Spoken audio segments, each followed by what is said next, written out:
How's it going, people? Xbox had a crazy year, an absolutely wild ride.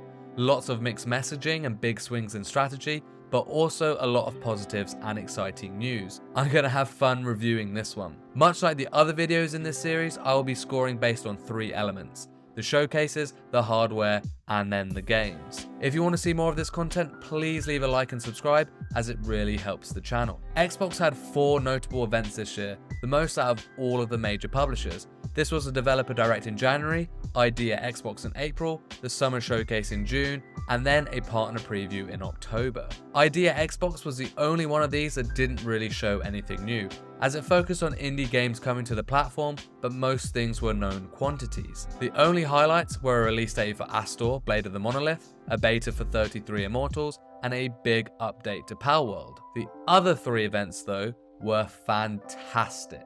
The Developer Direct in January is a superb addition to Xbox's calendar, as they did their second one this year. It focuses on first-party titles releasing on the platform within that calendar year. 2024's one included Avowed, Aura History Untold, Hellblade 2, and Indiana Jones. Firstly, the format of this show is my favourite of any gaming event that we see. It goes behind the scenes with the developers themselves, and we get a glimpse of the passion and love they put into the project. We get to see people at the height of their craft explain how things work or why something is the way it is, the creative decisions made, etc. I think this is a far better way of showing off a game than just seeing a world premiere trailer. All 4 games had really good showings, and Square Enix even popped up and surprised everyone with the announcement of Visions of Mana coming to the platform. The biggest takeaways from this were a release date for Hellblade 2 and announcing that Indiana Jones would be hitting in 2024, which nobody expected as we hadn't even seen the game yet. The summer showcase in June was, without a doubt, the best Xbox event I have ever seen. This show was absolutely packed with amazing reveals, announcements, updates, and the pacing was beautiful.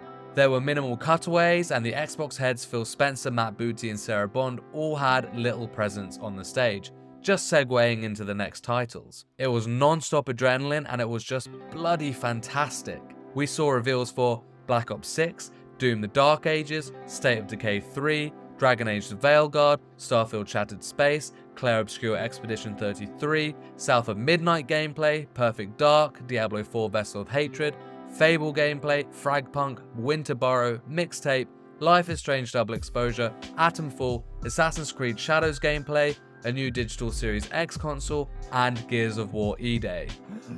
We also saw updates for Fallout 76 playing as a ghoul, World of Warcraft The War Within release date, Metal Gear Solid Delta remake, Sea of Thieves new season, Flintlock release date, Age of Mythology release date, Microsoft Flight Simulator release date, a second look at Indiana Jones, Wuchong Fallen Feathers as day 1 on Game Pass, deep dive of Avowed, and the next Stalker 2 gameplay trailer. There was just so much to unpack here. It was chock full of content. I have to give a massive tip of my hat to Microsoft for this one. It was a perfect showcase. The partner showcase in October was obviously not as good as the summer showcase, but it still had some really interesting reveals. The biggest ones were Remedy's multiplayer game FBC Firebreak, Bloober Team's next game Chronos: A New Dawn, and Subnautica 2. There was also some nice updates with Animal Well coming to the platform, Mouse PI for Hire getting console release in 2025, and a shadow drop for Blindfire early access. A stellar showing from Xbox in 2024 on the showcase side of things. Moving on to hardware, Xbox released both a 2TB Series S and an all-digital Series X console this year. Although it is always nice to have new options, neither of them pushed the needle. There were heavy rumors of a handheld this year, but Phil Spencer squashed these recently, saying a handheld device is years away. Xbox decided not to do a Pro console this generation, and the PS5 Pro was released unrivaled. But looking how that fell a little flat, this may have been the correct decision. On the software side, I will only focus on those that are console exclusive to Xbox, but can be released on PC, a niche that is growing ever smaller as Microsoft move towards a multi-platform strategy. After all, everything is an Xbox, right? In 2024, Xbox console users exclusively got Hellblade 2, Dungeons of Hinterberg, Age of Mythology Retold, Stalker 2 Heart of Chernobyl, Microsoft Flight Sim, and Indiana Jones and The Great Circle. A strong output of good games. Plus, every single one of these is in the Game Pass Ultimate tier. Hellblade 2, Indiana Jones, and Dungeons of Hinterberg are all in the list of the best games I've played this year.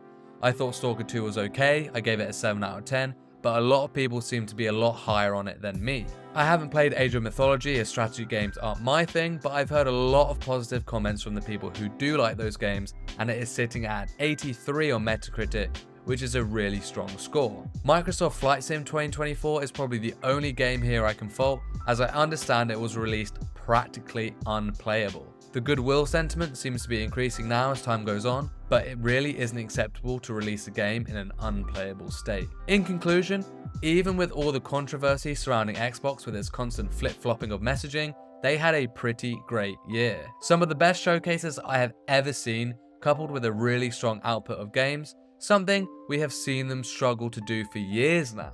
There wasn't anything game-changing on the hardware side, however, in a year where PlayStation released their Pro console. All in all, out of the big three, I was most impressed by Xbox this year, and so for 2024, Xbox gets an 8 out of 10. Looking forward to 2025, Xbox has some major first-party titles hitting. Avowed, Doom the Dark Ages, South of Midnight, The Outer Worlds 2, and Fable are all currently announced. I would think that the developer direct will return in January and will focus on Fable and South of Midnight for sure. The other two slots I'm unsure of, but could feature any of these games aside from Avowed.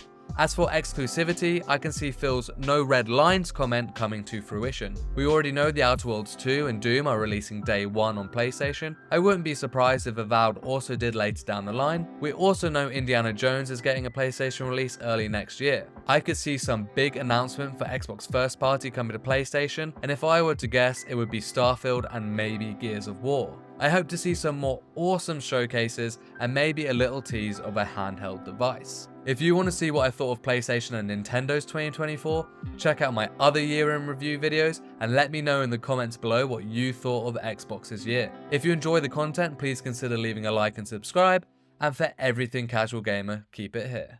Peace and love.